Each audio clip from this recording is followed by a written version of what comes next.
Di dalam kotak inilah jenggot Nabi Muhammad disimpan rapat-rapat ya. Dan ini dibukanya itu hanya 15 Ramadan. Yang bisa kita lihat nama-nama Nabi Muhammad dituliskan di sini. Ini Muhammad. Ini nama yang masyhur. Ada juga nama Nabi Muhammad itu namanya Ahmad. Ini nama yang masyhur juga di kalangan para malaikat. Ada namanya Mahmud. Ini juga nama Rasulullah.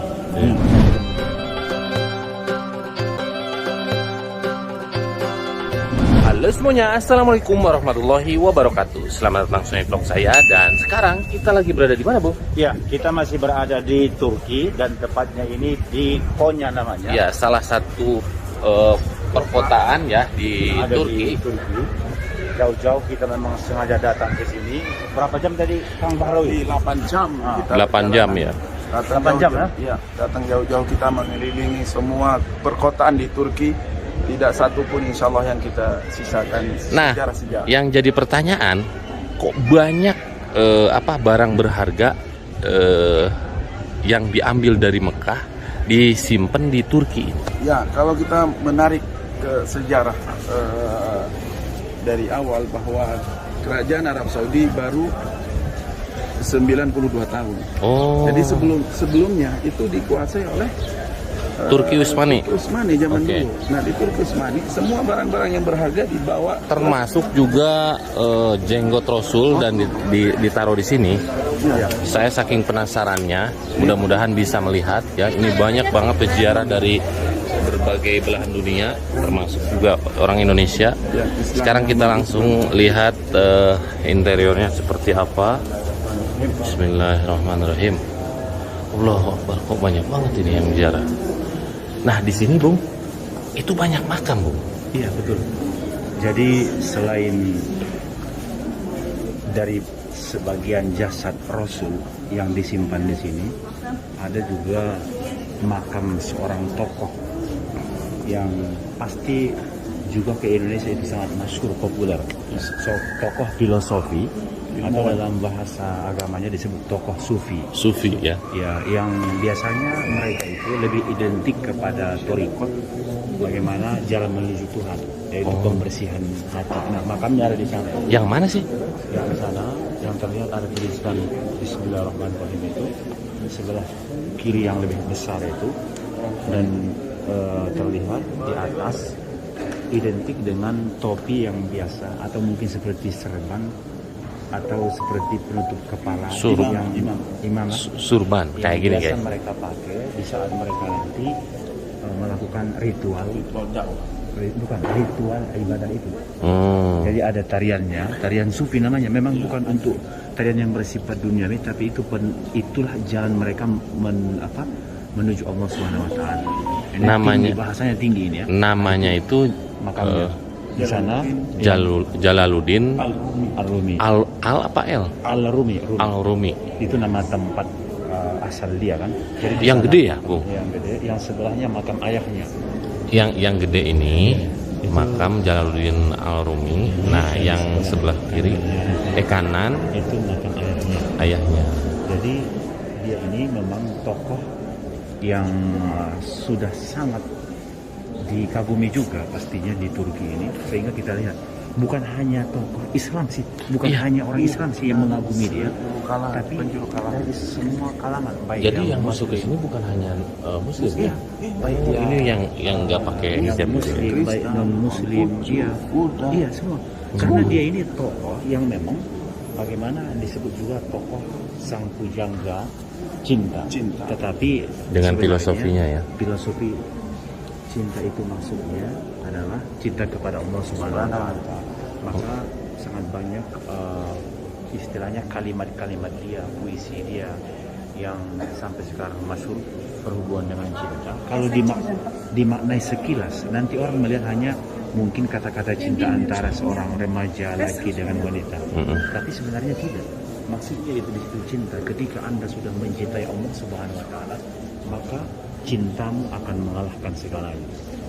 Kalau kita sudah mencapai cinta tertinggi kepada Allah, maka tidak ada lagi cinta-cinta yang lain. Masya Allah tuh guys. Ternyata kalimat daripada Ini makamnya sebelah ini ya. Ini yang gede ya. Jalaluddin Ar-Rumi. Iya, manusia zaman dulu tuh luar biasa gede-gede, guys. Makamnya aja gede. Nah ini ya. Ini tulisannya ala bidikrillah Yang artinya setiap kita tuh mengingat Allah, hati kita akan tenang. Allah. Hanya dengan mengingat Allah akan Iya. hati akan tenang itu. Ini juga bagian makam-makamnya di sini keluarga-keluarganya. Jadi terlihat ini seperti serban-serban yang udah Iya. seperti itu. Kalau siapa yang penasaran bagaimana itu tarian sufi silahkan lihat di short di YouTube. Nanti ada. Ada ya. Jadi Nah, mereka biasanya seperti ini. Bung, Tariannya itu gimana? seperti ini. Sambil mereka berputar. Oh, 1 iya. jam berputar, angkat tangan ke Ke atas. ke atas, kiri ke bawah, hati konsentrasi. Jadi ada maknanya. Betul. Ketika mereka nanti di sini dengan tarian sufi itu, yang kanan ini ke atas, itu artinya bahwa apa semuanya yang datang daripada Allah Subhanahu Wa Taala. Hablum minallah. Apa yang datang semua daripada Allah Subhanahu Wa Taala. Termasuk telepon ini juga. Iya, Telepon ini juga kalau tidak diisikan Allah tidak akan tersambung. betul. Maka tarian sufi itu seperti itu. Iya, terus Apa yang datang daripada Allah masuk ke hati yang bersih. Oke? Jika sudah masuk ke hati, jangan disimpan lama-lama. iya, Karena kalau sudah dimasukkan ke hati disimpan lama-lama, itu yang mencederai hati kita. betul. Maka dibuat filosofi ke kiri, tangan kiri. Ketika sudah kita dapatkan di hati yang bersih, kita berbagi ke orang lain. Betul. Itu filosofi. Masuk dari sini, keluar dari sini. Iya. Jadi jangan sampai hinggap di hati, Hati guys. berlama-lama. Iya. Itu filosofi daripada tokoh itu. Nah, sekarang kita ini yang membuat saya penasaran. Disinilah di kotak inilah jenggot Nabi Muhammad Shallallahu Alaihi Wasallam disimpan baik-baik di sini. Tuh ya, Allah Akbar, sampai diciumin ya. Disimpan di sini seperti tadi diceritakan dahulu Utsmaniyah berkuasa, mereka bawa ke Turki dan disimpan Iya. dengan baik. Ini memang kita tidak bisa melihat sekarang karena Dibukanya nanti itu hanya 15 Ramadan. Ramadan. berarti 15 Ramadan kita harus ke sini nih. Kenapa 15 Ramadan? Karena itu pertengahan Ramadan yang akan menuju ke fase berikutnya 10 akhir Ramadan. Allah. Karena kalau siapa yang sudah masuk ke pertengahan Ramadan berarti itu malam yang akan lebih mulia lagi. Nah, sekali lagi guys ya, di dalam kotak inilah jenggot Nabi Muhammad disimpan rapat-rapat ya, dan ini dibukanya itu hanya 15 Ramadan. Dan bisa kita lihat nama-nama Nabi Muhammad dituliskan di sini. Ini Muhammad. Ini nama yang masyhur. Ada juga nama Nabi Muhammad itu namanya Ahmad. Ini nama yang masyhur juga di kalangan para malaikat. Ada namanya Mahmud. Ini juga nama Rasulullah.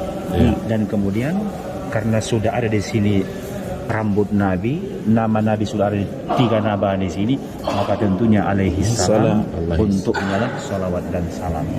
Allahumma sholli ala sayyidina Muhammad wa ala alihi. Allahumma sholli wa sallim alaihi. Nah, sekarang kita berpindah ke sini, Bung. Ya. Ini ada baju yang berukuran besar.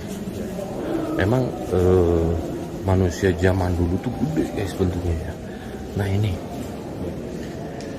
bisa teman-teman lihat, ini ukurannya kalau manusia zaman sekarang ini berapa XL ya kira-kira? Mungkin 6XL. Gede banget ini. Dan ini dibawa langsung dari Mekah ya. Ini nih yang Nah, ini yang lebih penting lagi. Ini kain kiswah Ka'bah. Ini kain kiswah Ka'bah dari tahun berapa? Zaman Turki Utsmani ya.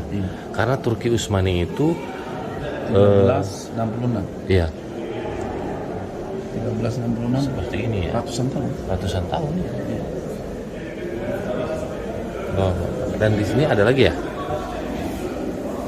Ini Ini tempat ngaji apa Qurannya setiap mengajar Jalaluddin Ar-Rumi. nah ini nih ya, ini ada pakaian zaman dulu. Ukurannya ini kalau dibuka ini gede banget ya. 2 meter setengah. 2 meter kira-kira berapa meter, Bu? 2 meter kan? Iya. Dan ini, iya, ini ada kupiah guys. Kupiah zaman dulu, Allahu Akbar. Berarti kopiah Turki itu, Khasnya seperti ini. iya. Nah, saya punya kebetulan guys mau nunjukin nih. Nah, kan mirip kan? Sama ya. Iya, cuman ada ininya. Berarti Kang Alman ini juga terinspirasi dengan Jalan Iya. Rumi. Seperti penyanyi di Indonesia yang masuk itu Ahmad Dhani. Ahmad Dhani itu iya. Sama-sama terinspirasi. Anak-anaknya ya. Anak-anaknya semuanya dinamain Rumi ya. Ternyata filosofi Tokoh filosofi. Tokoh ini filosofi masuk berpengaruh Islam. di mana-mana. Nah, ini di sini ada apa lagi nih? Dan ini tulisan tangan ini. Iya. Coba kita lihat ini ada yang diperbesar di sini apa, Bu? Ada bahasa Arab ya. Ada bahasa Arabnya nggak? Jadi Al-Quran itu sangat kecil Oh, kan. iya. Jadi kita seperti kaca pembesar gitu loh. Iya.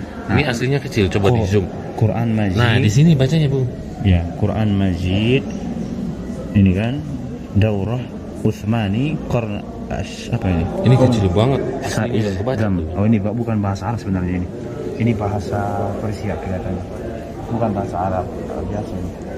Pokoknya ini Quran Majid. Quran Al-Quran Al-Karim. Jadi zaman Utsmani. Iya. Di zaman Utsmani, Daurah Utsmani gitu kan. Qarn Saiz. Nah, ini kan bukan bahasa Arab ini. Ini apa, Bu? Mana? Itu juga bagian daripada Al-Quran juga. Quran sadis nih Mas. Jadi abad ke-6. Quran ini. Ke-6. Iya.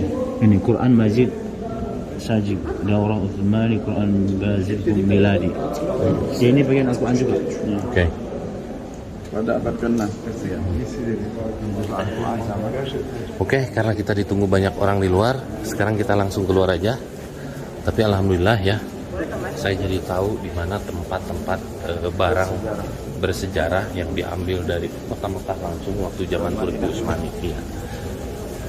Salah satunya baju Nabi Muhammad Sallallahu Alaihi Wasallam, Dan pedangnya pedang, dan jenggotnya. jenggot dan gigi. Ini ada di Iya. museum Topkapi kemarin. Terus juga ada tongkat Nabi Musa, guys. Ya.